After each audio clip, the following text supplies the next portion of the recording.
பிதாவுக்கும் குமாரனுக்கும் பரிசுத்த ஆவிக்கும் மகிமை உண்டாவதாக. அன்பானவர்களே, உங்கள் யாவரையும் நான் ஆண்டவராகிய இயேசு கிறிஸ்து என்ப நாமத்தில் வாழ்த்துகின்றேன். நம் ஆண்டவரை நோக்கி மன்றாடுவோம். ஜீவனுள்ள எங்கள் நல்ல ஆண்டவரே, இந்த புதிய நாளுக்காக உமக்கு நாங்கள் நன்றிகளை ஏறெடுக்கின்றோம். தொடர்ந்து எங்களுடைய வாழ்வில் ஆண்டவர் நீர் இடைப்பட்டு எங்களுக்கு சுகத்தையும் பலத்தையும் சமாதானத்தையும் ஆற்றலையும் நல் ஆரோக்கியத்தையும் நீர் தந்து வருவதற்காக உமக்கு நாங்கள் நன்றி படைக்கின்றோம். ஒரு நாளும் நீர் எங்களை மறவாமல் எங்களை ஏந்தி சுமந்து வருகின்றீரே, உம்முடைய கிருபைக்காக உமக்கு நாங்கள் நன்றி படைக்கின்றோம். இந்த நேரத்திலும் கூட ஆண்டவரே, எங்களுடைய இல்லங்களை ஆலயங்களாக மாற்றி குடும்பமாக நாங்கள் இணைந்து உம்மை ஆராதிக்க, உம்முடைய வார்த்தையை நாங்கள் அறிந்து கொள்ள இந்த நாட்களிலும் நீர் இவ்விதமான ஒரு வாய்ப்புகளை எங்களுக்கு நீர் தந்திருப்பதற்காக நாங்கள் நன்றி படைக்கின்றோம். தொடர்ந்து ஆண்டவருடைய அனுக்கிரகமும் இரக்கமும் வழிநடத்துதலும் எங்களை நடத்தி வரவும், இந்த ஆராதனை முழுவதும் ஆண்டவருடைய பிரசனம் எங்களை ஆட்கொண்டு வர வேண்டும் என்று இயேசுவின் என்ப நாமத்தில் விண்ணப்பிக்கின்றோம் எங்கள் நல்ல ஆண்டவரே, ஆமேன். அன்புக்குரியவர்களே, நாம் அனைவரும் ஆண்டவரை போற்றி பாடுகின்ற வண்ணமாக கீர்த்தனைகளிலிருந்து காணப்படுகின்ற 342வது பாடல் தூயாதி தூயவரே என்கின்ற பாடலை நாம் பாடுவோம். கீர்த்தனைகளிலிருந்து 342வது பாடல்.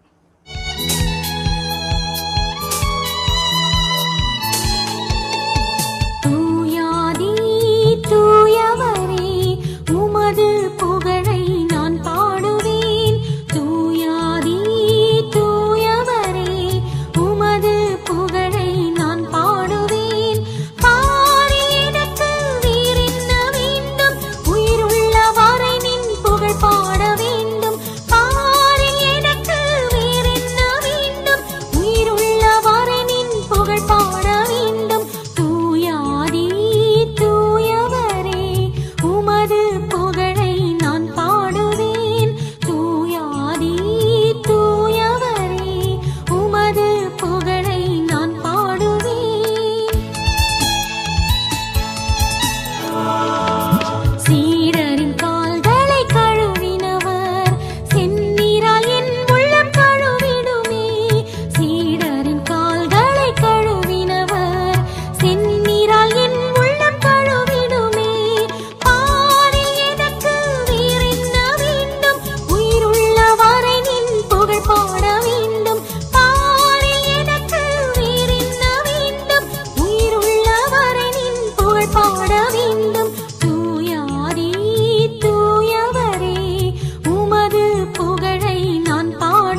ஆராதனை முறையை பின்பற்றுவோம்.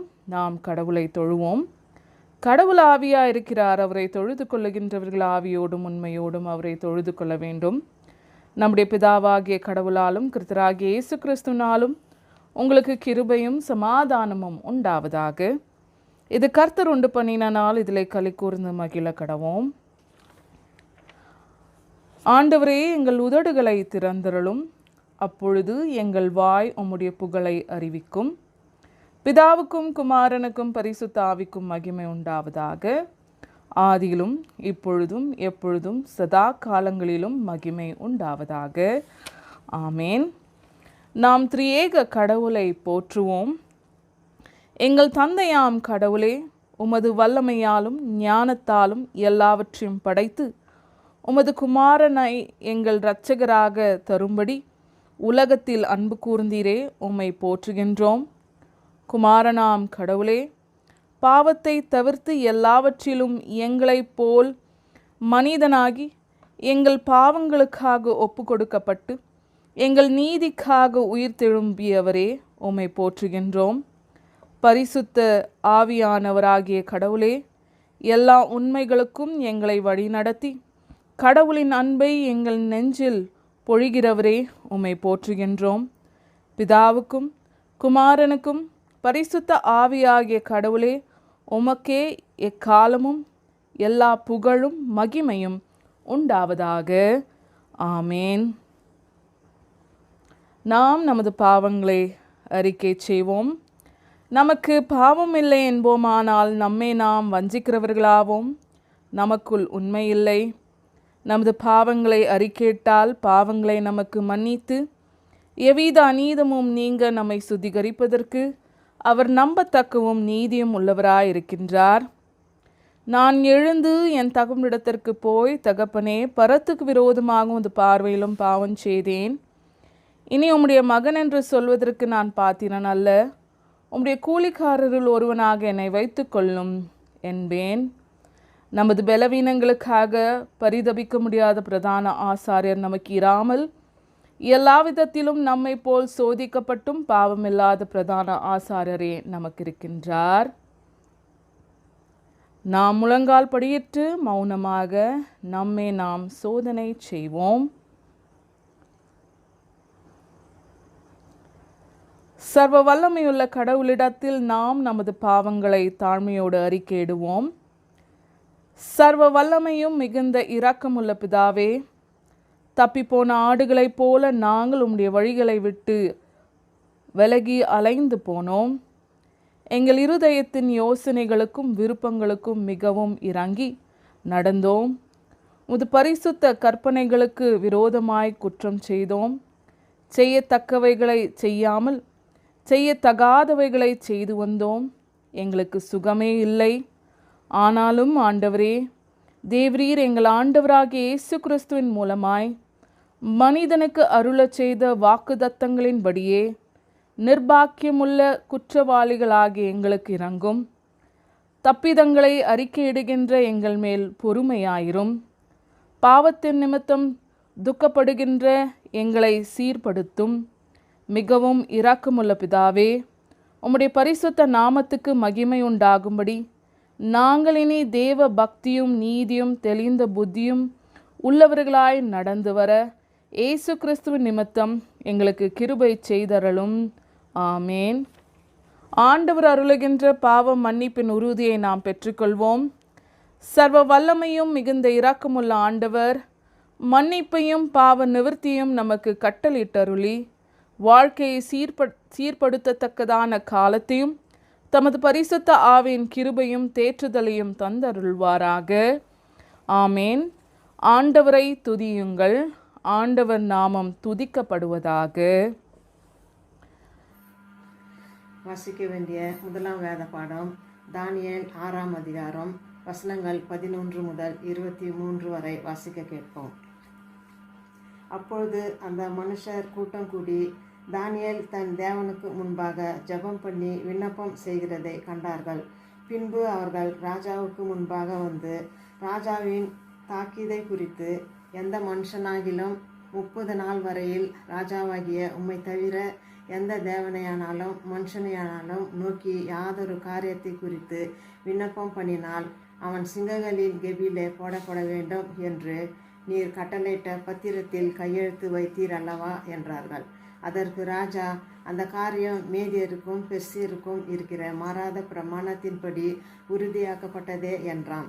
அப்பொழுது அவர்கள் ராஜாவை நோக்கி, சிறை பிடிக்கப்பட்ட யூதேயா தேசத்தின் புத்திரரில் தானியேல் என்பவன் உம்மையும் நீர் கையெழுத்து வைத்து கொடுத்த கட்டளையையும் மதியாமல் தினம் 3 வேளையும் தான் பண்ணும் விண்ணப்பத்தை பண்ணுகிறான் என்றார்கள். ராஜா இந்த வார்த்தைகளை கேட்டபோது தன்னில் மிகவும் சஞ்சலப்பட்டு தானியேலை காப்பாற்றும்படிக்கு அவன் பேரில் தன் மனதை வைத்து அவனை தப்புகிறவர்களுக்காக சூரியன் அஸ்தமிக்க மட்டும் பிரயாசப்பட்டு கொண்டிருந்தான். அப்பொழுது அந்த மனுஷர் ராஜாவினிடத்தில் கூட்டமாய் வந்து, ராஜா கட்டளையிட்ட எந்த தாக்கீதும் கட்டளையும் மாற்றப்படக்கூடாதென்பது மேதியருக்கும் பெர்சியருக்கும் பிரமாணமாய் இருக்கிறதென்று அறிவீராக என்றார்கள். அப்பொழுது ராஜா கட்டளையிட அவர்கள் தானியேலை கொண்டு வந்து அவனை சிங்கங்களின் கெபியிலே போட்டார்கள். ராஜா தானியேலை நோக்கி, நீ இடைவிடாமல் ஆராதிக்கிற உன் தேவன் உன்னை தப்புவிப்பார் என்றான். ஒரு கல் கெபியினுடைய வாசலின் மேல் கொண்டு வந்து வைக்கப்பட்டது. தானியேலை பற்றிய தீர்மானம் மாற்றப்படாதபடிக்கு ராஜா தன் மோதிரத்தினாலும் தன் பிரபுக்களின் மோதிரத்தினாலும் அதன் மேல் முத்திரை போட்டான்.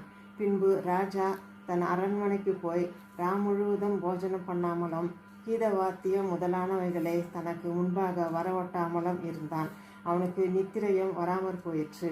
காலமே கிழக்கு வெளுக்கும்போது ராஜா எழுந்திருந்து சிங்கங்களின் கெபிக்கு தீவிரமாய் போனான்.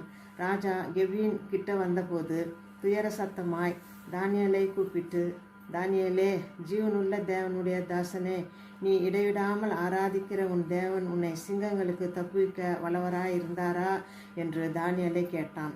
அப்பொழுது தானியேல், ராஜாவே, நீர் என்றும் வாழ்க. சிங்கங்கள் என்னை சேதப்படுத்தாதபடிக்கு தேவன் தம்முடைய தூதனை அனுப்பி அவைகளின் வாயை கட்டி போட்டார். அதேனென்றால் அவருக்கு முன்பாக நான் குற்றமற்றவனாய் காணப்பட்டேன். ராஜாவாகிய உமக்கு முன்பாகவும் நான் நீதிகேடு செய்ததில்லை என்றான். அப்பொழுது ராஜா தன்னில் மிகவும் சந்தோஷப்பட்டு தானியேலை கெபியிலிருந்து தூக்கிவிடச் சொன்னான். அப்படியே தானியேல் கெபியிலிருந்து தூக்கிவிடப்பட்டான்.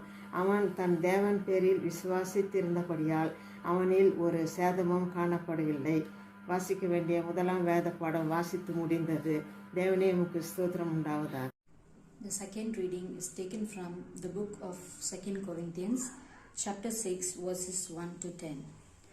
Working together with him, then we appeal to you not to receive the grace of God in vain. For he says, in a favorable time I listened to you, and in a day of salvation I have helped you. Behold, now is the favorable time. Behold, now is the day of salvation. We put on no obstacle in anyone's way, so that no fault may be found with our ministry. But as a servant of God, we commend ourselves in every way, by great endurance in affliction, hardships, calamities, beatings, imprisonments, riots, labors, sleepless nights, hungers, by purity, knowledge, patience, kindness, the Holy Spirit, genuine love, by truthful speech and the power of God, with the weapons of righteousness for the right hand and for the left, through honor and dishonor, through slander and praise. We are treated as impostors and yet are true, as unknown and yet all well, as dying and behold, we live as punished and not yet killed, as sorrowful yet always rejoicing, as poor yet making many rich, as having nothing yet possessing everything. This is the word of the Lord. Thanks be to God. சுவிசேஷ பாடம். Mark எழுதின சுவிசேஷம் 10ஆம் அதிகாரம் வசனங்கள் 35 45 வரை. Mark 35 45 வரை. அப்பொழுது செபதேயுவின் குமாரனாகிய யாக்கோப்பும் யோவானும் அவரிடத்தில் வந்து, போதகரே, நாங்கள் கேட்டுக்கொள்ளப் போகிறதை நீர் எங்களுக்கு செய்ய வேண்டும் என்று விரும்புகிறோம் என்றார்கள். அவர் அவர்களை நோக்கி, நான் உங்களுக்கு என்ன செய்ய வேண்டும் என்று விரும்புகிறீர்கள் என்று கேட்டார். அதற்கு அவர்கள், உமது மகிமையிலே எங்களில் ஒருவன் உமது வலது பாரிசத்திலும் ஒருவன் உமது இடது பாரிசத்திலும் உட்கார்ந்திருக்கும்படி எங்களுக்கு அருள் செய்ய வேண்டும் என்றார்கள். இயேசு அவர்களை நோக்கி, நீங்கள் கேட்டுக்கொள்கிறது இன்னதென்று உங்களுக்கே தெரியவில்லை. நான் குடிக்கும் பாத்திரத்தில் நீங்கள் குடிக்கவும், நான் பெறும் ஞானஸ்தானத்தை நீங்கள் பெறவும் உங்களால் கூடுமா என்றார். அதற்கு அவர்கள், கூடும் என்றார்கள். இயேசு அவர்களை நோக்கி, நான் குடிக்கும் பாத்திரத்தில் நீங்கள் குடிப்பீர்கள், நான் பெறும் ஸ்தானத்தையும் நீங்கள் பெறுவீர்கள். ஆனாலும் என் வலது பாரிசத்திலும் என் இடது பாரிசத்திலும் உட்கார்ந்திருக்கும்படி எவர்களுக்கு அருளப்பட்டிருக்கிறதோ அவர்களுக்கே அல்லாமல் மற்றொருவருக்கும் அதை அருள்வது என் காரியமல்ல என்றார். மற்ற 10 பேரும் அதை கேட்டு யாக்கோப்பின் மேலும் யோவான் மேலும் எரிச்சலானார்கள். அப்பொழுது இயேசு அவர்களை கிட்ட வர செய்து, புறஜாதியாருக்கு அதிகாரிகளாக எண்ணப்பட்டவர்கள் அவர்களை இருமார்பாய் ஆளுகிறார்கள் என்றும், அவர்களில் பெரியவர்கள் என்றும், வேறு கடினமாய் அதிகாரம் செலுத்துகிறார்கள் என்றும் நீங்கள் அறிந்திருக்கிறீர்கள். உங்களுக்குள்ளே அப்படி இருக்கலாகாது. உங்களில் எவனாகிலும் பெரியவனாய் இருக்க விரும்பினால் அவன் உங்களுக்கு பணிவிடைக்காரனாய் இருக்க கடவன். உங்களில் எவனாகிலும் முதன்மையானவனாய் இருக்க விரும்பினால் அவன் எல்லாருக்கும் ஊழியக்காரனாய் இருக்க கடவன். அப்படியே மனுஷகுமாரன் ஊழியம் கொள்ளும்படி வராமல் ஊழியம் செய்யவும் அநேகரை மீட்கும் பொருளாக நம்முடைய ஜீவனை கொடுக்கவும் வந்தார் என்றார் என்பவைகளே. வாசிக்க வேண்டிய வேத பாடம் வாசித்தாயிற்று. தேவனே உமக்கு ஸ்தோத்திரம் உண்டாவதாக. கிறிஸ்துவுக்குள் அன்பானவர்களே, உங்கள் அனைவரையும் ஆண்டவராகிய இயேசு கிறிஸ்துவின் திருப்பெயராலே நான் வாழ்த்துகின்றேன். குறிப்பாக இன்றைய நாளிலும் இந்த ஊடகத்தின் மூலமாக ஆண்டவரின் வார்த்தையினை பகிர்ந்து கொள்வதற்கு திருச்சபையின் ஆயரும் பரிபாலன குழுவினரும் திருச்சபையின் குடும்பத்தார் யாவரும் கொடுத்த வாய்ப்புக்காக நான் நன்றிகளை தெரிவித்துக் கொள்கின்றேன். நாம் அமைதியாக இருந்து ஜெபம் செய்வோம். அன்பின் நல்ல ஆண்டவரே, அனைத்து வாழ்விற்கும் காரணரே, இவ்வேளையிலும் வாழ்வின் மீது நம்பிக்கை கொண்டவர்களாகவும் வாழ்வின் வார்த்தைகளை அறிக்கை செய்யக்கூடியவர்களாக நாங்கள் கூடி உம்முடைய வார்த்தைகளை தியானிக்கின்றோம்.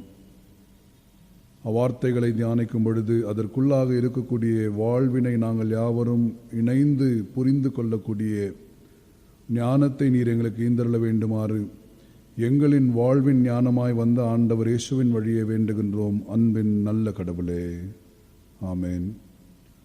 அன்பானவர்களே, மீண்டுமாக உங்கள் அனைவருக்கும் ஆண்டவராகிய இயேசு கிறிஸ்துவின் திருப்பெயராலே நான் வாழ்த்துக்களை தெரிவித்துக் கொள்கின்றேன். இன்றைய நாளிலும் நாம் தென்னிந்திய திருச்சபையின் குடும்பமாக இணைந்து சிந்திப்பதற்கு நமக்கு கொடுக்கப்பட்டிருக்கக்கூடிய தலைப்பு சீடத்துவம், காஸ்ட் ஆஃப் டிசைபிள்ஷிப். சீடத்துவம் என்றால் என்ன என்ற கேள்வியை நாம் எழுப்பி சிந்தனைகளுக்குள்ளாக நாம் செல்வோம். கிறிஸ்தேசுவின் சீடர்கள் உலக வாழ்வு முறைகளை எதிர்த்து கிறிஸ்து வாழ்ந்த வாழ்வின் முறைகளை பின்பற்றும்படியாக சில வாழ்வின் தகவுகளை அவர்கள் உலகிற்கு கொண்டு வந்தார்கள், அறிமுகம் செய்தார்கள். அந்த வாழ்வின் தகவுகள் தான் சீடத்துவம் என்று கருதப்படுகின்றன. குறிப்பாக ஒருவேளை நாம் வாழும் உலகம் நமக்கு வெறுப்பை கற்றுக் கொடுக்கும் என்றால், கிறிஸ்துவின் வாழ்வு நமக்கு வெறுப்பை மேற்கொள்ளக்கூடிய அன்பினை கற்றுக் கொடுக்கக்கூடியதாக இருக்கிறது. ஒருவேளை இந்த உலகம் நமக்கு பகைமையை கற்றுக் கொடுக்கக்கூடிய ஒன்றாக இருக்கும் என்றால், கிறிஸ்துவின் வாழ்வு நமக்கு நல்லதொரு உறவினை கற்றுக் கொடுக்கக்கூடிய ஒன்றாக இருக்கின்றது. அவனமே இந்த உலகம் நமக்கு பெருமையையும் பொறாமையையும் கற்றுக் கொடுக்கக்கூடியவையாய் இருக்கும் என்றால், கிறிஸ்துவின் வாழ்வு தாழ்மையையும் அனைவரையும் ஏற்றுக்கொள்ளக்கூடிய வாழ்வின் தகவுகளை கற்றுக் கொடுக்கக்கூடிய ஒன்றாக இருக்கிறது.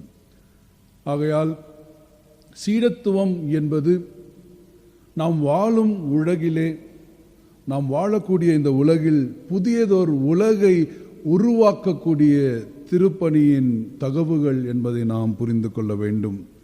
Discipleship is encouraging us to live the values of the divine in this world, countering the values of the world which keeps us away from love, peace and justice. அப்போ இந்த சீடத்துவத்தை குறித்து ஆண்டவராகிய இயேசு கிறிஸ்து பேசும் பொழுது 2 முக்கியமான தகவல்களை கொடுக்கின்றார். முதலாவது, ஒருவர் தன்னைத்தானே வெறுத்து தன் சிலுவையை எடுத்து என்னை பின்பற்றி வர வேண்டும் என்பது. இரண்டாவது, ஊழியம் கொள்வதற்காக அல்ல, ஊழியம் செய்வதற்காகவே அழைக்கப்பட்டிருக்கின்றோம் என்பதாகும். Firstly, discipleship proposed by Jesus invites us to denounce the self. Secondly, the discipleship proposed by Jesus calls us to serve but not to be served. அப்போ இந்த 2 மிக முக்கியமான நோக்கங்கள் சீடத்துவத்திலே அடங்கியிருக்கிறது. அந்த முதலாவது நோக்கத்தை நாம் சற்று எடுத்து பார்க்கும் பொழுது, எப்படி நான் என்னை வெறுக்க முடியும் என்ற கேள்வியை நாம் எழுப்ப வேண்டும். காரணம், கடவுள் நம்மை படைக்கும் பொழுது அன்போடும் அரவணைப்போடும் நல்ல தன்மைகளோடு நம்மை படைத்திருக்கிறார். நாம் நம்மை நேசிக்கக்கூடியவர்களாக இருக்க வேண்டும். நாம் நம்மை நேசிக்கக்கூடியவர்களாக இருப்போம் என்றால் பிறரை நேசிப்போம் என்பதுதான் கடவுளின் கட்டளையாக இருக்கிறது. உன்னை நேசிப்பதை போல் பிறரையும் நேசிப்பாயாக என்று கடவுள் நமக்கு கற்றுக் கொடுத்திருக்கிறார். அப்போ அதே கடவுளின் வார்த்தைகள் இப்பொழுது உன்னை வெறுக்க வேண்டும் என்று கற்றுக் கொடுக்கக்கூடியதாக இருக்கிறதா என்ற கேள்வியை நாம் எழுப்பி பார்க்க வேண்டும். ஒருவேளை நான் என்னை வெறுக்க ஆரம்பிப்பேனே என்றால் நான் பிறரையும் வெறுக்க ஆரம்பிப்பேன் என்பதுதான் உண்மை. அப்போ தன்னைத்தானே வெறுத்தல் என்பது என்ன என்பதை நாம் சற்று சிந்தித்து பார்க்க வேண்டும். நாம் கடவுளின் சாயலில் படைக்கப்பட்டவர்கள். அந்த கடவுளின் சாயலினாலே நாம் நேசிக்கக்கூடியவர்களாக இருந்தோம். ஆனால் கடவுளின் சாயலை மேற்கொண்டு உலகத் தோற்றங்கள் நம்மை கைப்பற்றியது. அப்போ அந்த உலகத் தோற்றங்கள் நம்மை கைப்பற்றிய சூழலிலே நேசிக்கக்கூடியவர்களாக இருந்த நாமும் நேசிக்கின்றவர்களாக இருந்த நாமும் வெறுக்கக்கூடியவர்களாகவும் வெறுக்கப்படக்கூடியவர்களாகவும் மாறிவிட்டோம். அப்போ சுயநலம் என்று நாம் வாழும் பொழுது பிறரின் நலனை கருதாமல் இருக்கக்கூடிய வேளையிலே பிறர் நம்மை வெறுக்கக்கூடியவர்களாக மாறக்கூடிய ஒரு சூழல். எப்பொழுதுமே சுயத்தையே மையப்படுத்தி நாம் வாழும் பொழுது பிறரின் நலன் நமக்கு பொருளற்றதாக இருக்கும். நம்முடைய சுயநலத்தினாலே பாதிக்கப்படக்கூடியவர்கள் கண்டிப்பாக நம்மை நேசிக்க மாட்டார்கள், நம்மை வெறுப்பார்கள். அப்போ இயேசு கிறிஸ்து சீடர்களை அழைக்கும் பொழுது அவர் கொடுக்கக்கூடிய மிக முக்கியமான அழைப்பு என்னவென்றால், நேசிக்கக்கூடியவர்களாக இருந்த நாம் சுயநலத்தினாலே பிறரால் வெறுக்கக்கூடியவர்களாக மாறி இருக்கின்றோம். ஆகையால் அந்த சுயநலத்தை நாம் வெறுத்தாலே ஒழிய கிறிஸ்துவோடு பயணிக்க முடியாது என்பதை அங்கே நாம் கற்றுக்கொள்கின்றோம். அப்போ தன்னைத்தானே வெறுப்பது என்பது நாம் நம்மை வெறுப்பது அல்ல, மாறாக நமக்குள்ளாக இருக்கக்கூடிய சுயநலம், பொறுமை இல்லாமல் பெருமை கொண்டவர்களாகவும் பொறாமை கொண்டவர்களாகவும் பகைமை கொண்டவர்களாக நாம் மாறி இருக்கிறோம். அவைகளை வெறுப்பது என்பதை நாம் புரிந்து கொள்ள வேண்டும். It is not that we are called to denounce the self, but the values of selfishness that we have imbibed in us is what have to be denounced in us.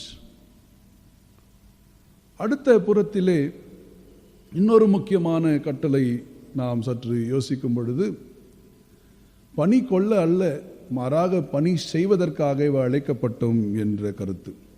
It is not that we are called to be served but to serve.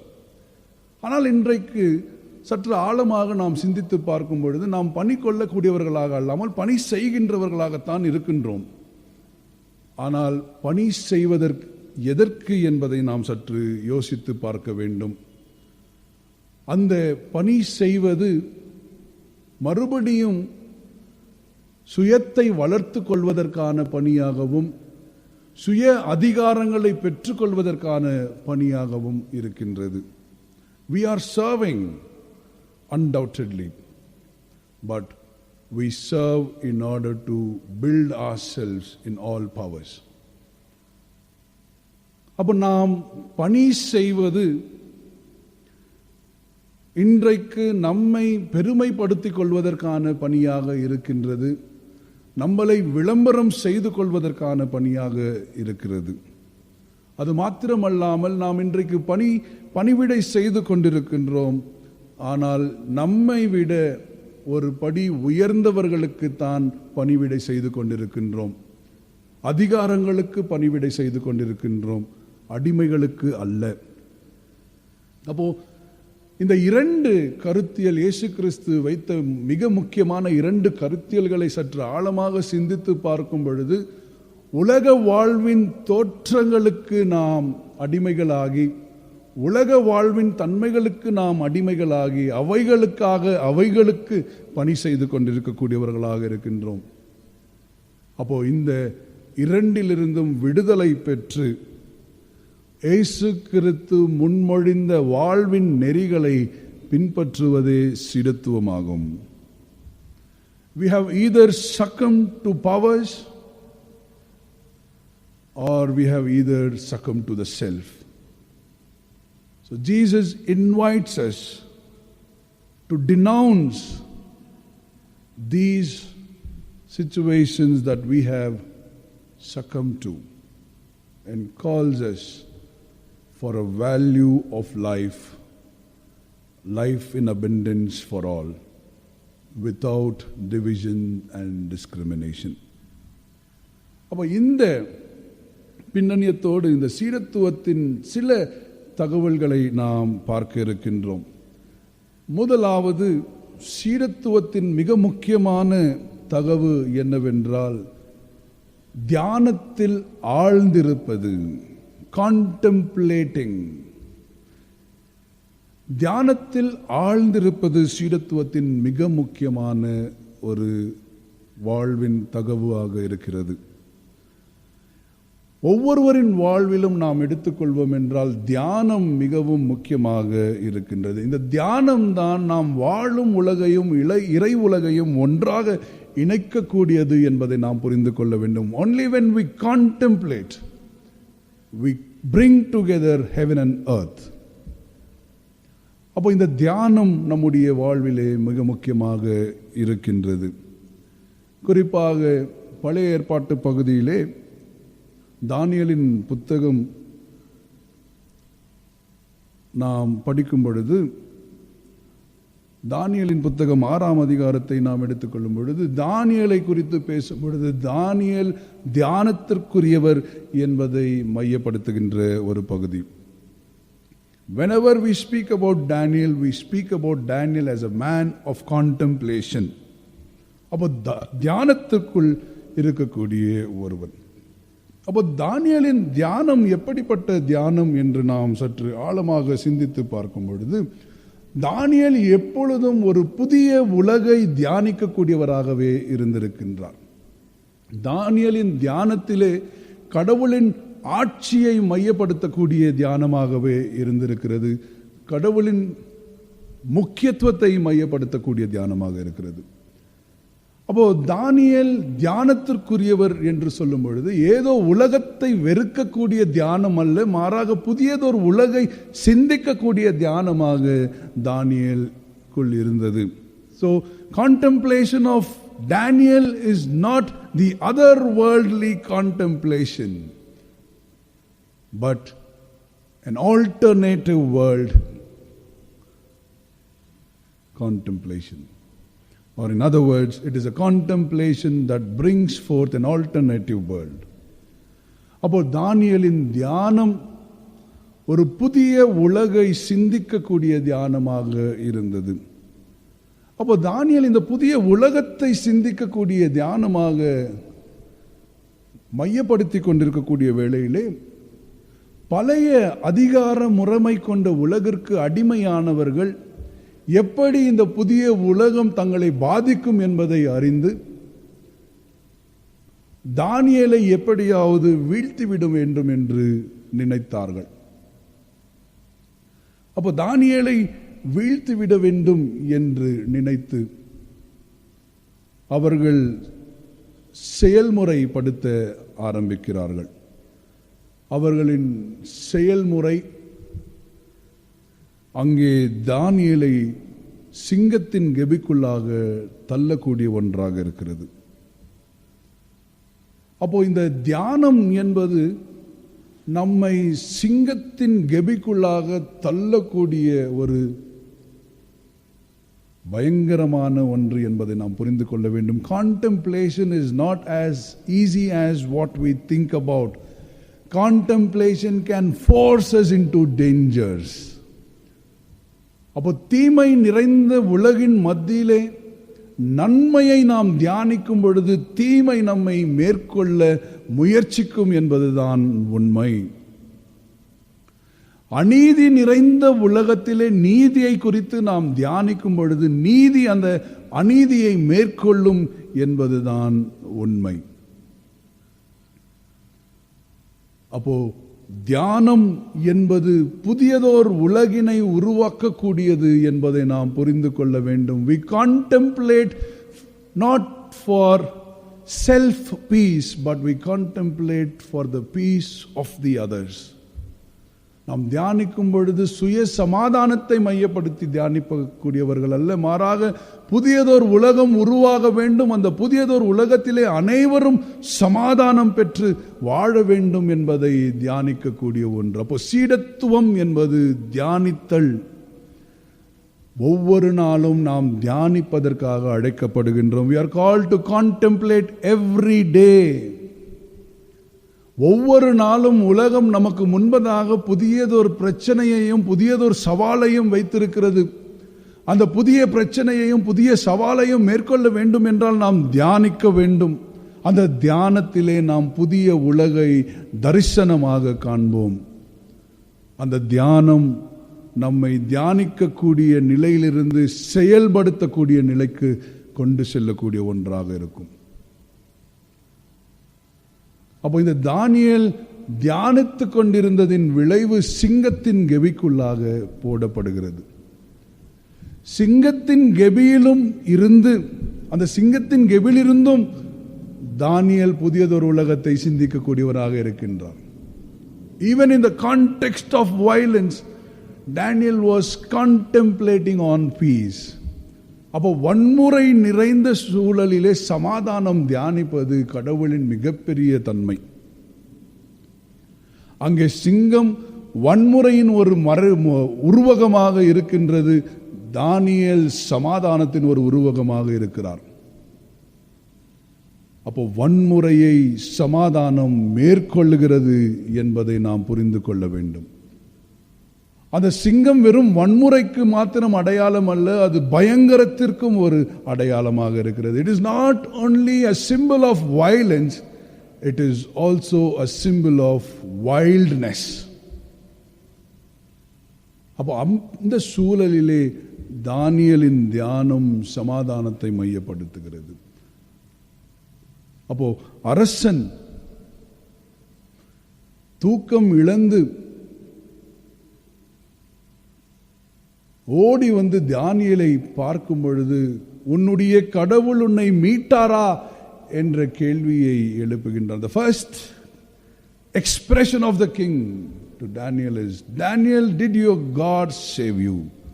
And Daniel says, yes, என் கடவுள் என்னை மீட்டார்.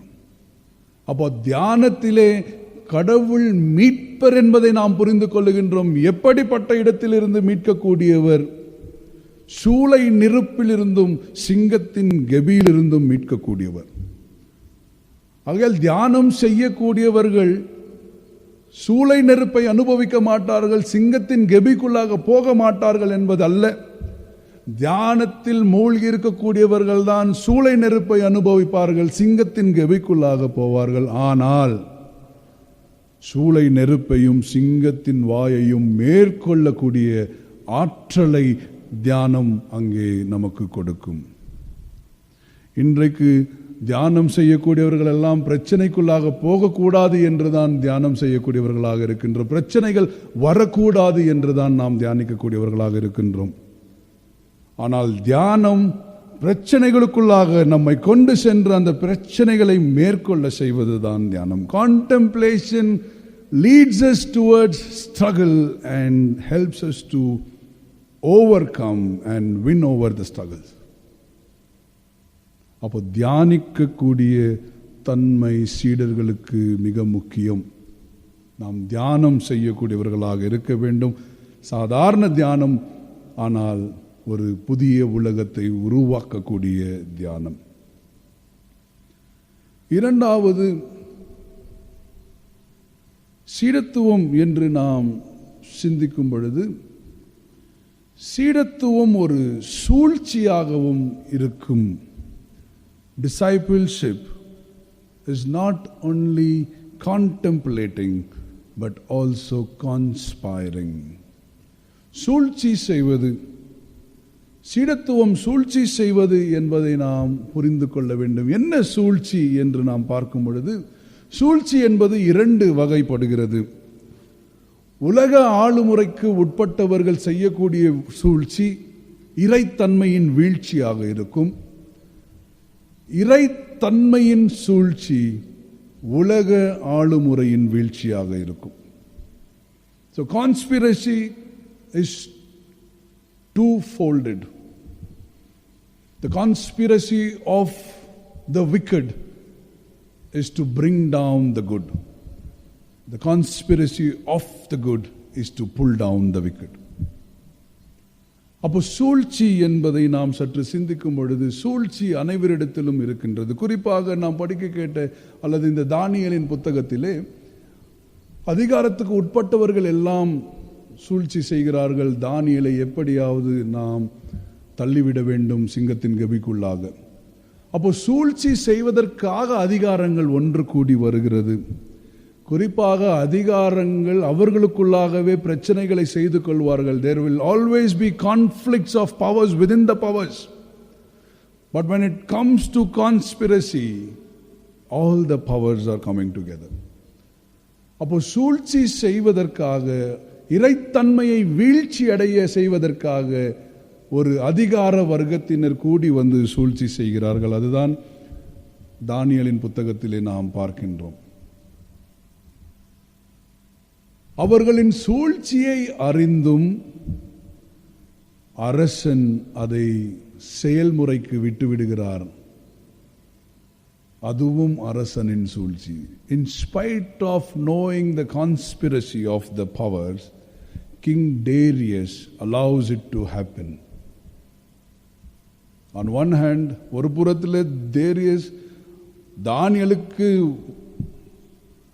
உதவி செய்யக்கூடியவராகவும் தானியேல் மீது நம்பிக்கை கொண்டவராகவும் தன்னை காண்பிக்கிறார். மறுபுறத்திலே அரசனாக இருந்தும் அந்த சூழ்ச்சியை செயல்முறைப்படுத்த விட்டுவிடுகின்றார். அங்கே அரசனாக இருக்கும் பொழுது அந்த சூழ்ச்சியை முறியடித்திருக்கலாம். ஆனால் டேரியஸ் ராஜா அந்த சூழ்ச்சியை முறியடிக்காமல் அதை செயல்முறைப்படுத்த விடுகின்றார். அப்பொழுதுதான் கடவுள் என்கின்ற அரசன் அந்த சூழ்ச்சியை முறியடிக்கின்றார். So when the king allows conspiracy in order to bring down the good, Yahweh comes with a conspiracy in order to break down the evil. தொடர்ந்து நம்முடைய நற்செய்தி பகுதியை நாம் சற்று எடுத்து பார்க்கும் பொழுது அங்கேயும் ஒரு சூழ்ச்சி நடைபெறுகிறது. யாக்கோபும் யோவானும் இயேசுவோடே பயணித்துக் கொண்டிருக்கிறார்கள். ஆனால் அவர்களின் பயணத்தை அவர்கள் எப்படி நிர்ணயம் செய்திருக்கின்றார்கள் என்றால், அவருடைய பயணத்தின் நோக்கத்தை அவர்கள் எப்படி நிர்ணயம் செய்திருந்தார்கள் என்றால், அவருடைய பயணம் அவர்களுக்கு சிம்மாசனத்தை கொண்டு வர வேண்டும் என்ற நோக்கத்தோடு அவர்கள் பயணித்திருக்கிறார்கள். In order to attain the kingship, James and John were journeying with Jesus. That was the conspiracy of them. அப்போ சூழ்ச்சி என்பது உலக ஆளுமை முறைகளுக்கு உட்பட்டு கடவுளின் ஆளுமையை வீழ்த்தச் செய்வதனே சூழ்ச்சியாக இருந்தது. அப்போ இப்படிப்பட்ட சூழலிலே தான் கடவுள் இயேசுவின் ஊடாக ஒரு மிகப்பெரிய சூழ்ச்சியின் புரட்சியை கொண்டு வருகின்றார். The conspiracy initiated by Jesus is the conspiracy of revolution. அப்போ இயேசு கிறிஸ்துவும் சூழ்ச்சி செய்கிறார். என்ன சூழ்ச்சி என்றால், ஆளும் உலகின் வீழ்ச்சியை நாம் கொண்டு வர வேண்டும்.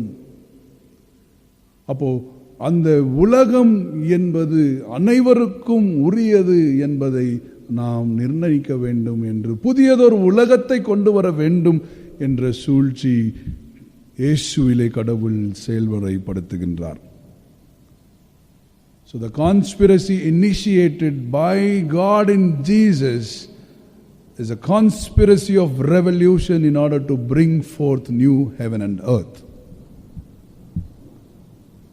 அப்போ சீடத்துவம் என்பது சூழ்ச்சி செய்யக்கூடியதுமாக இருக்க வேண்டும். இன்றைக்கு நாம் வாழக்கூடிய உலகம் பல்வேறு சூழ்ச்சிகளை செய்து இறைத்தன்மைகளை எல்லாம் மழுங்கடித்துக் கொண்டிருக்கின்றது. அப்போ இப்படிப்பட்ட சூழலிலே தான் நாமும் இறை தூதர்களாக சூழ்ச்சிகள் செய்ய வேண்டியதாக இருக்கிறது. எப்படிப்பட்ட சூழ்ச்சி? நீதியை நிலைநாட்டுவதற்கான சூழ்ச்சியையும் அன்பை பரிசாற்றுவதற்கான சூழ்ச்சியை செய்ய வேண்டும். அங்கே ஆண்டவராகிய இயேசு கிறிஸ்துவின் சூழ்ச்சி நீதியை நிலைநாட்டவும் புதிய உலகை உருவாக்கவும் செய்த சூழ்ச்சியாக இருக்கிறது. So discipleship is a call to conspire against this world, the world of violence, injustice and discrimination, and to promote a new worldly order propagated by Jesus. அப்போ நாம் சூழ்ச்சி செய்யக்கூடியவர்களாக இருக்க வேண்டும். சீடத்துவம் நமக்கு சூழ்ச்சியினை கற்றுக் கொடுக்கிறது. புதியதொரு உலகின் மறுமலர்ச்சிக்கான சூழ்ச்சியாக இருக்கிறது. So we are called to conspire. ஆகையால் அன்பானவர்களே, சீடத்துவம் நமக்கு ஆழ்ந்த தியானத்திற்குள்ளாக செல்வதற்கான அழைப்பை கொடுக்கின்றது. அது மாத்திரமல்லாமல் உலக வாழ்வு முறைகளை எதிர்த்து புதியதோர் வாழ்வின் முறையை கொண்டு வருவதற்கான சூழ்ச்சியை நாம் செய்ய வேண்டும் என்று கற்றுக் கொடுக்கிறது. ஆனால் இது எளிதல்ல.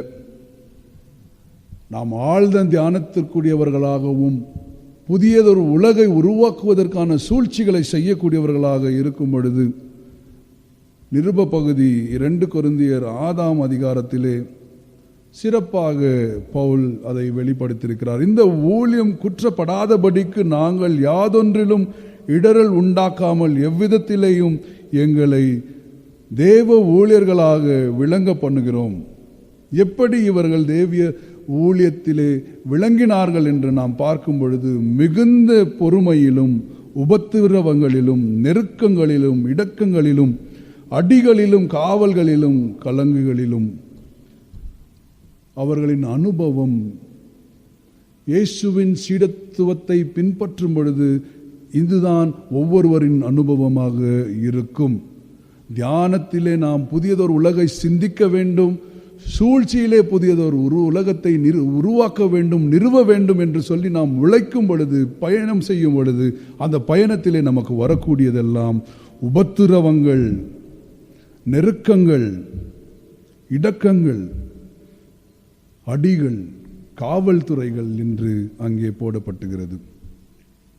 இப்படிப்பட்ட அனுபவங்கள் கண்டிப்பாக நம்முடைய வாழ்விலே இருக்கும் உண்மையான சீடர்களாக நாம் பயணம் செய்யும் பொழுது. ஆனால் இந்த அனுபவத்தை எல்லாம் நாம் அனுபவிப்போம், ஆனால் இவைகள் நம்மை மேற்கொள்ளாது, நாம் இவைகளை மேற்கொள்வோம் என்று சொல்லி பவுல் அடித்தளமாக கூறுகிறார். அவர் கூறும் பொழுது இப்படிப்பட்ட அனுபவங்களின் சூழலிலே சத்திய வசனத்திலும் திவ்ய பலத்திலும் நீதியாக நாம் நிலைத்திருக்க வேண்டும்.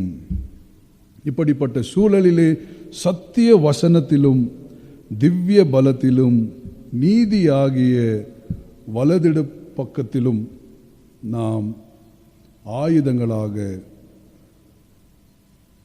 நிலைத்திருக்க வேண்டும். அப்போ சத்தியத்தையும் நீதியையே நாம் ஆயுதங்களாக தரித்து இந்த சூழல்களை மேற்கொள்ள வேண்டும். அப்போ எளிதானது அல்ல சீடத்துவம். நாம் ஆழ்ந்த தியானத்திற்குள்ளாக போக வேண்டும் என்று சவாலை கட்டளையிடுகிறது இன்றைய நாளிலே. அந்த ஆழ்ந்த தியானம் புதியதொரு உலகை உருவாக்க வேண்டும் என்கின்ற ஒரு கட்டளையை நமக்கு கொடுக்கிறது. அந்த கட்டளையை நிறைவேற்றுவதற்காக உலகை எதிர்த்து நாம் சூழ்ச்சிகள் செய்கின்றோம். தீமையான உலகை எதிர்த்து நாம் சூழ்ச்சிகள் செய்ய வேண்டும். ஆனால் தீமையான உலகம் நம்மை துன்புறுத்தும், நம்மை அடித்து போடும், நம்மை காவல் துறைகளுக்குள்ளாக கொண்டு செல்லும். ஆனால் அந்த நிலையிலும் சத்தியத்தையும் தேவ வசனத்தையும் ஆயுதங்களாக கொண்டு நாம் செயல்முறைப்பட வேண்டும், செயல்படுத்த வேண்டும் என்பதுதான் சீடத்துவத்தின் அடித்தளமையாக. அன்பானவர்களே, நாம் கண்டிப்பாக ஆழ்ந்து தியானிக்கக்கூடியவர்களாக, அந்த தியானத்திலே புதிய உலகை தரிசனம் காணக்கூடியவர்களாக மாத்திரமல்லாமல் அந்த உலகை நாம் உருவாக்குவதற்காக தீமையான சூழ்ச்சிகளை எதிர்த்து நன்மையான சூழ்ச்சிகளை செய்து ஆண்டவரின் இறையரசை நிறைவேற்றுவோம், ஆண்டவரின் இறையரசை நிறுவுவோம். ஆண்டவர் தாமே நம்மை ஆசீர்வதித்து வழிநடத்தி காப்பாராக. ஆமேன். அன்பானவர்களே, இந்த நாளிலும் கூட ஆண்டவருடைய செய்தியை நம் மத்தியில் பகிர்ந்து கொண்ட நம்முடைய Karnataka central diocesan civil area chairman reverend Christy Gnanadasan ஆயர் அவர்களுக்கு என்னுடைய நன்றிகளை நான் தெரிவித்துக் கொள்கின்றேன். திருச்சபையின் அறிவிப்புக்குள்ளாக நாம் கடந்து செல்வோம். அன்புக்குரியவர்களே, பரிபாலன குழு தேர்தல் 2021-2024 தேர்தல் கால அட்டவணையை உங்களுக்காக நான் வாசிக்கின்றேன். வாக்காளர் பட்டியல் வெளியிடும் நாள் 20ஆம் தேதி ஏப்ரல் 2021. வாக்காளர் பட்டியல் பேர் விடப்பட்டிருந்தால் சபையின் போதகருக்கு குறிப்பிட்ட தேதிக்குள் எழுதி கொடுக்க வேண்டிய கடைசி நாள் 20ஆம் தேதி மே 2021 மாலை 4 மணிக்கு. திருத்தி அமைக்கப்பட்ட வாக்காளர் பட்டியல் வெளியிடும் நாள் 25ஆம் தேதி மே 2021. முதல் அறிவிப்பு இன்று 27ஆம் தேதி ஜூன் 2021. இரண்டாம் அறிவிப்பு 4ஆம் தேதி ஜூலை 2021.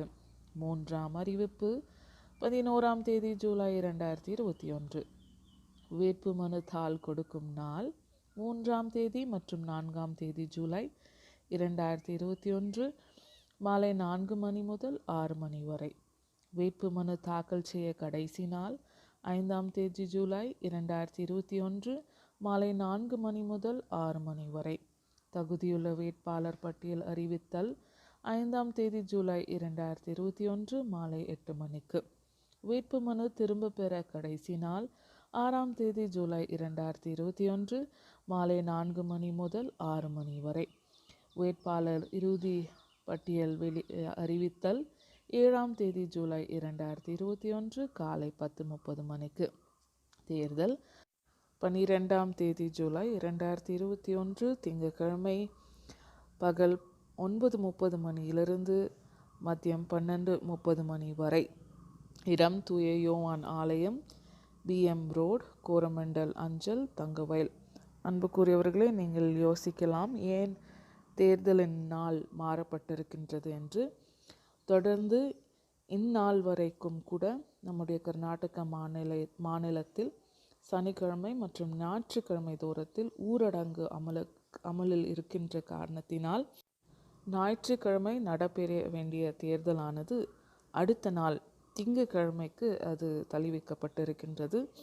ஆகையால் இந்த தீர்மானத்தை நாங்கள் பரிபாலன குழுவோடு இணைந்து எடுத்த தீர்மானம் எடுத்த பிறகு பேராயரை அழைப்பில் இணைத்து அவரிடத்திலும் இதற்குரிய பெர்மிஷனை பெற்றுக்கொண்டு தான் நாங்கள் இந்த தேர்தல் தேதியை உங்களுக்கு அறிவிக்கின்றோம். தயவுகூர்ந்து திருச்சபை மக்கள் இந்த புதிய தேதியில் மனதில் கொண்டு நேரத்தோடு வந்து உங்களுடைய வாக்குகளை நீங்கள் பதிவு செய்யும்படியாக கேட்டுக்கொள்கின்றோம். தூய யோவான் ஆலயம் வாக்காளர் வேட்பாளர் தகுதிகளை உங்களுக்காக வாசிக்கின்றேன். முதலாவதாக, அவர்கள் தூய யோவான் ஆலயத்தின் அங்கத்தினர்களாக இருக்க வேண்டும், 21 வயதிற்கு மேற்பட்டவராக இருக்க வேண்டும், திருவிருந்து அங்கத்தினராக இருக்க வேண்டும், இறை வழிபாட்டில் ஒழுங்காக தவறாமல் கலந்து கொண்டு குறைந்தது வருடத்தில் 3 முறை திருவிருந்தில் பங்கு பெற்றவராக இருக்க வேண்டும், தேர்தல் நடைபெறுவதற்கு முன் தொடர்ச்சியாக திருச்சபையில் 1 வருட காலம் அங்கம் வகித்திருத்தல் வேண்டும், வேறு தென்னிந்திய திருச்சபை அங்கத்தினராக இருந்தால் மாற்று சான்றிதழ் பெற்று தகுதி தந்திருக்க வேண்டும், கடந்த 3 ஆண்டுகளில் பேராயரால் எந்த ஒழுங்கு நடவடிக்கையும் எடுக்கப்படாதவராக இருக்க வேண்டும், தூய யோவான் ஆலயம் தவிர கர்நாடக மத்திய திருமண்டலத்தில் சார்ந்த வேறு எந்த சபையிலும் அங்கத்தினராக இருத்தல் கூடாது. அன்புக்குரியவர்களே, இந்த ஆண்டு 2021-2024 ஆண்டுக்கான பரிபாலன குழுவின் தேர்தலானது மிக நெருக்கடியான சூழ்நிலையின் மத்தியில்தான் நாம் இந்த தேர்தலை நடத்த வேண்டிய ஒரு கட்டாயத்தில் நாம் இருக்கின்றோம். ஏனென்றால் எதிர்பாராத வண்ணத்தில் இன்றளவுக்கும் கூட திருச்சபையானது திறக்கப்படாத ஒரு நிலையில் இருக்கின்றது. ஆகையால் இந்த கோவிட் நாட்களில் கோவிட் புரோட்டோகால், கோவிட் நெறிமுறைகள் என்று ஒன்று இருக்கின்றது, அவைகளை நாம் பின்பற்ற வேண்டும். ஆகையால் தேர்தல் நடைபெறும் பொழுது தேர்தல் வளாகத்திற்குள் ஒரு முறைக்கு 15 பேர் மாத்திரம்தான் வளாகத்தில் உள் இருந்து அவர்களுடைய வாக்குகளை செலுத்திவிட்டு செல்லுவார்கள். தொடர்ந்து ஒவ்வொருவராக வளாகத்தை விட்டு வெளியே வரும்பொழுது ஒவ்வொருவராக உள்ளே அனுமதிக்கப்பட்டு இருப்பார்கள் என்பதை உங்களுக்கு தெரிவித்துக் கொள்கின்றோம். ஏனென்றால் இந்த கோவிட் நெறிமுறைகளின் பிரகாரம் சமூக இடைவேளையை நாம் பின்பற்ற வேண்டும், கூட்டங்கள் சேரக்கூடாது, சானிடைஸ் செய்து கொண்டே இருக்க வேண்டும். ஆகிய இவ்விதமான காரணத்தினால் திருச்சபையின் மக்கள் ஒத்தாசை மிக அவசியமாக தேவைப்படுகின்றது. நிச்சயமாக எல்லோருக்கும் ஒரு அவசரம் இருக்கும், வந்து வாக்குகளை செலுத்திவிட்டு செல்லலாம் என்று. ஆனால் நெறிமுறைகளை பின்பற்ற வேண்டிய கட்டாயத்தில் நாம் இருப்பதினால் ஒரு முறைக்கு 15 பேர் மாத்திரம்தான் வளாகத்திற்குள்ளாக இருந்து அவர்களுடைய வாக்குகளை செலுத்திவிட்டு செல்வார்கள் என்று உங்களுக்கு நாங்கள் தெரிவித்துக் கொள்கின்றோம். ஒவ்வொருவராக கடந்து செல்லும் பொழுது ஒவ்வொருவராக உள்ளே அனுமதிக்கப்பட்டு இருப்பீர்கள். ஆகையால் நீங்கள் அனைவருமே கூட நேரத்தை கடைபிடிக்கவும், நீங்கள் இந்த சமூக இடைவெளியோடு வந்து உங்களுடைய வாக்குகளை செலுத்தவும் நிச்சயமாக மாஸ்க் அனைத்து நீங்கள் போட்டுக்கொண்டு தான் வர வேண்டும். ஆகையால் இவ்விதமான நெறிமுறைகளை நாம் பின்பற்றி வரும் பொழுது மிக சமாதானத்தோடு நாம் இந்த தேர்தலை மிக சமாதானத்தோடு நடத்தி முடித்து வருவோம் என்கின்ற நம்பிக்கை இருக்கின்றது. அன்புக்குரியவர்களே, இந்த தேர்தலை குறித்ததான தகவல் நம்முடைய திருச்சபை மக்களுக்கு முடிந்த அளவு தெரிந்தவர்கள் பகிர்ந்து கொள்ளும்படியாக கேட்டுக்கொள்கின்றோம். திருச்சபையின் மூப்பர்களும் கூட அவர்களுடைய வட்டாரத்தில் இந்த செய்தியை பகிர்ந்து கொள்ளும்படியாக கேட்டுக்கொள்கின்றோம். ஆகையால் நாம் தொடர்ந்து ஒருவருக்கொருவர் ஜெபித்து கொள்வோம். தொடர்ந்து ஆண்டவர் நம்மை நடத்துவார், பலப்படுத்துவார், நம்மை ஆசீர்வதிப்பார். எல்லா காரியங்களையும் அவர் முன்பதாக நின்று நம்மை வழி நடத்தி வருவார். நாம் ஜெபத்தில் நிலைத்திருப்போமாக. ஆமேன். நாம் ஜெபம் செய்வோம். கிருபையும் இரக்கமும் நிறைந்திருக்கின்ற எங்கள் நாள் ஆண்டவரே, மீண்டுமாக இந்த நாளுக்காக உமக்கு நாங்கள் நன்றி படைக்கின்றோம். உம்முடைய வல்லமையான வார்த்தைகளுக்காக உமக்கு நாங்கள் நன்றி படைக்கின்றோம். நீர் உம்முடைய வார்த்தையின் மூலமாக எங்களை தகுதிப்படுத்துகின்றீர், எங்களை பலப்படுத்துகின்றீர். உமக்கு சிறந்த சாட்சிகளாக நாங்கள் வாழ்ந்து வருவதற்கு உம்முடைய பரிசுத்த ஆவியின் மூலமாக நீர் எங்களுக்கு உந்துதலை தந்து வருவதற்காக உமக்கு நாங்கள் நன்றி படைக்கின்றோம். என்னாலும் கூட ஆண்டவரே, சீடத்துவத்தை குறித்து நாங்கள் சிந்திக்கவும், எவ்விதமான சீடத்துவ பண்புகளோடு நாங்கள் நடந்து வரவும் எங்களுடைய வாழ்நாட்களில் உமக்கு எப்படியாக கீழ்ப்படிதலோடு இருந்து சீடத்துவ பணியை எடுத்து செல்லுகின்ற கருவிகளாக நாங்கள் இருக்க செயல்பட நாங்கள் ஒவ்வொரு நாளும் சிந்தித்து வர வேண்டும் என்பதை இந்த காலை வேளையில் நீர் எங்களுக்கு உணர்த்தி இருப்பதற்காக நாங்கள் நன்றி படைக்கின்றோம். தொடர்ந்து ஆண்டவரே எங்களுடைய திருச்சபை இறை மக்களுக்காக வருகின்றோம். ஒவ்வொரு குடும்பங்களையும் ஆண்டவர் இம்மட்டுமாக ஆசிர்வதித்து பலப்படுத்தி வந்ததற்காக நன்றி. தொடர்ந்து ஆண்டவரே ஒருவேளை சுகவீனமாக பலவீனமாக இருக்கின்றவர்களை ஆண்டவர் தொட்டு சுகமாக்கும் தேவைகளை சந்தித்து வர நாங்கள் ஜெபிக்கின்றோம். கடந்த வாரங்களில் தங்களுடைய திருமண நாட்களையும் பிறந்த நாட்களையும் கொண்டாடின ஒவ்வொரு உள்ளங்களுக்காக நாங்கள் வருகின்றோம். புதிய ஆண்டை அருளச் செய்திருக்கின்ற ஆண்டவர் நன்மையும் இரக்கத்தையும் தொடர்ந்து அவர்களுடைய வாழ்வில் அருளச் செய்ய வேண்டும் என்று நாங்கள் ஜெபிக்கின்றோம். சிறு பிள்ளைகளுக்காக நாங்கள் வருகின்றோம். பள்ளிக்கூடங்களுக்கு போக முடியாத ஒரு நிலை இருந்தாலும் கூட இல்லங்களிலே படித்து வருகின்ற சூழ்நிலை அது பிள்ளைகளுக்கு சாதகமாக இருக்கவும் அதன் மூலமாக நல்ல கற்றலை அவர்கள் பெற்றுக்கொண்டு நல் கல்வியை அவர்கள் சொந்தமாக்கி கொண்டு அதன் மூலமாக பெற்றோர்களுக்கு அவர்கள் மகிமையை கொண்டு வருகின்ற பிள்ளைகளாக அவர்கள் இருக்க ஆண்டவர் ஆசிர்வதிக்க வேண்டும் என்று நாங்கள் ஜெபிக்கின்றோம். வாலிபர்களுக்காக வருகின்றோம். வேலை தேடிக்கொண்டிருக்கின்ற ஒவ்வொரு வாலிபர்களுக்காகவும் திருமணத்திற்காக காத்திருக்கின்றவர்கள் ஆண்டவரை பல்வேறு இக்கட்டான சூழ்நிலை தவித்திருக்கின்ற ஒவ்வொருவருக்காக நாங்கள் ஜெபிக்கின்றோம். ஆண்டவர் அவர்களுக்கு தேவையான சுகத்தையும் விடுதலையும் புதிய வாய்ப்பையும் ஆசிர்வாதங்களையும் ஆண்டவர் அருளச் செய்ய வேண்டும் என்று நாங்கள் ஜெபிக்கின்றோம். திருச்சபையில் இருக்கின்ற பெரியோர், வாலிபர்கள், சிறு பிள்ளைகள், தாய்மார்கள், ஆண்கள் ஒவ்வொருவருக்காக நாங்கள் ஜெபிக்கின்றோம். பணி செய்ய போகின்ற ஒவ்வொருவருக்கும் ஆண்டவர் பாதுகாப்பை அருளச் செய்யும். பணி செய்கின்ற இடத்தில் எவ்விதமான ஆண்டவரே சூழ்நிலை இருந்தாலும் கூட ஆண்டவர் அதை பொறுப்பேற்று கொண்டு அவர்களுக்கு பாதுகாப்பும் பெரியோர்களுடைய கண்களில் தயவையும் இரக்கத்தையும் காணுகின்ற வாய்ப்புகளை பணி செய்கின்ற இடங்களில் ஆண்டவர் தந்தரள வேண்டும் என்று நாங்கள் ஜெபிக்கின்றோம். அதே போல் ஆண்டவரே எங்களுடைய பேராயத்தில் நடந்து வருகின்ற நல் பணிகளுக்காக நாங்கள் ஜெபிக்கின்றோம். ஆண்டவர் தொடர்ந்து இவ்விதமான பணிகளை ஆசிர்வதித்து ஊக்குவித்து நீர் நடத்தி வர வேண்டும் என்று நாங்கள் ஜெபிக்கின்றோம். இதே நேரத்தில் ஆண்டவரே எங்களுடைய திருச்சபையில் நடைபெற இருக்கின்ற பரிபாலன குழு தேர்தலுக்காக நாங்கள் வருகின்றோம். எல்லாம் சுமூகமாக நடக்கவும் ஆண்டவருடைய இரக்கமும் கிருபையும் எங்களை வழிநடத்தி வர வேண்டும் என்று நாங்கள் ஜெபிக்கின்றோம். தொடர்ந்து ஆண்டவரே பசியிலும் போராட்டத்திலும் வாழ்வை எழுந்து நிற்கின்ற மக்களுக்காக, பெண்களுக்காக, சிறு குழந்தைகளுக்காக வருகின்றோம். ஆண்டவரே அவ்விதமான மாந்தர்களை நீர் மறப்பதில்லை. அவர்களுக்கு நீர் உதவி செய்கின்றீர். அவர்களுக்கு உதவி செய்வதற்கு எங்களைப் போல் மனிதர்களை நீர் அழைக்கின்றீர். அந்த அழைப்புக்கு நாங்களும் உண்மையுள்ளவர்களாக இருந்து அவனமான மக்களை நாங்கள் சந்திக்கும் பொழுது அவர்களுடைய தாகத்தை தீர்க்கவும் அவர்களுடைய பசியை போக்கவும் அவர்களுக்கு ஆறுதல் கூறுகின்ற மக்களாக ஆண்டவர் எங்களை பயன்படுத்தி அருள நாங்கள் ஜெபிக்கின்றோம். மீண்டுமாக இந்த நாளுக்காக நாங்கள் ஜெபிக்கின்றோம். ஆண்டவரே தொடர்ந்து நீர் எங்களை வழிநடத்தி வாரும், பாதுகாத்து வாரும், பராமரித்து வாரும். இயேசுவின் இன்ப நாமத்தில் ஜெபிக்கின்றோம் எங்கள் நாள் ஆண்டவரே, ஆமேன். என் ஆத்துமாவே கர்த்தரை ஸ்தோத்ரி, அவருடைய பரிசுத்த நாமத்தை ஸ்தோத்ரி. என் ஆத்துமாவே கர்த்தரை ஸ்தோத்ரி, அவர் செய்த சகல உபகாரங்களையும் மறுவாதே, ஆமேன். ஆண்டவர் அருளுகின்ற ஆசீர்வாதத்தை விசுவாசத்தோடு நாம் பெற்றுக்கொள்வோம். ஆண்டவராகிய இயேசு கிறிஸ்துவின் கிருபையும் பிதாவின் அன்பும் தூய ஆவியாரின் கூட்டுறவும் என்றும் என்றும் எப்பொழுதும் நம் அனைவரோடும் கூட, நம்முடைய அநேக திட்டங்களின் மத்தியிலும் கூட, நம்முடைய செயல்பாட்டுகளின் மத்தியில், நம்முடைய எதிர்காலத்தின் மத்தியில் நீடித்து நிலைத்திருப்பதாக. ஆமேன், ஆமேன்.